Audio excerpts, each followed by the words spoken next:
Yes, we need to ensure freedom of creativity and freedom in general, because without freedom we won't be able to move forward. But we need to understand that this freedom can at a certain point run counter to the objectives we are pursuing. And this conflict emerges when this freedom clashes with the freedom of other people. You represent the media culture as a very good Russian TV channel. If there is an insult against Prophet Muhammad, do you think this is about exercising your freedom of creativity? I don't think so.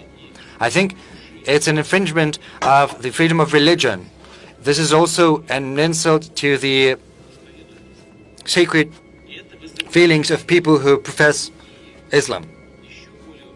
Moreover, it brings about even more acute extremist sentiments. You remember those people who went into the office of the newspaper and they simply shot everyone. It was terrible. So freedom has to stem from inside, and it is to involve respect for everyone. You need to think about who your actions can affect. I said today that Russia is a multi-ethnic, multi-religious state, and we